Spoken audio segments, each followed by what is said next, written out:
किसान भाइयों नमस्कार। मैं हूं दशरथ धाकड़। आप देख रहे हैं डी फार्मिंग यूट्यूब चैनल। किसान भाइयों आज हम बात करेंगे सरसों की खेती के बारे में। सरसों की फसल में अच्छी पैदावार लेने के लिए सल्फर का प्रयोग करना भी ज़रूरी हो जाता है। सरसों एक तिलहनी फसल होने के नाते सरसों की फसल में सल्फर की काफ़ी ज़्यादा आवश्यकता होती है। अगर किसान सही समय पर सल्फर का महत्व समझ लेते हैं तो वो सरसों के उत्पादन को 15 से 20% तक आसानी से बढ़ा सकते हैं।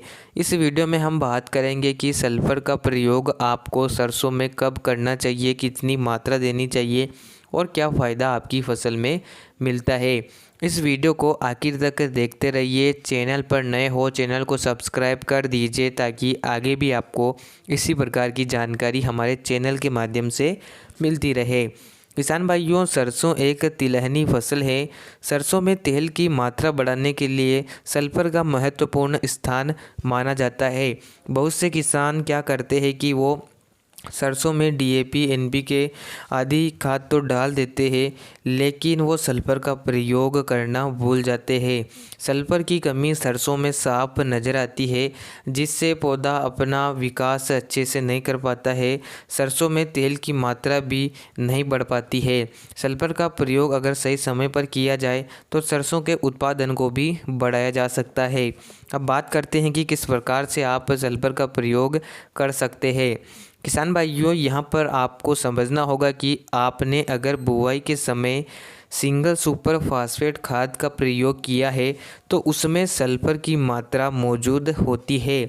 उस खाद के माध्यम से आपके खेत में सल्फर की पूर्ति हो जाती है जिससे बाद में सल्फर की आवश्यकता नहीं होती है। और अगर आपने बुआई के समय डीएपी या एनपीके खाद का प्रयोग किया है तो आपके खेत में सल्फर डालना ज़रूरी हो जाता है। सल्फर की पूर्ति आप जब सरसों में पहली या दूसरी सिंचाई करते हैं उस समय कर सकते हैं। बाद में अगर आप सल्फर डालते हैं तो सल्फर उतना अधिक फ़ायदा हमारी फसल में नहीं कर पाता है। सल्फर जब आप अपनी फसल में पहला या दूसरा पानी देते हैं उस समय सल्फर का प्रयोग कर सकते हैं। अब बात करते हैं कि आपको कौन सा सल्फर प्रयोग में लाना चाहिए और इसकी कितनी मात्रा देनी चाहिए। किसान भाइयों मार्केट में सल्फर अलग अलग प्रकार के फॉर्म में पाया जाता है।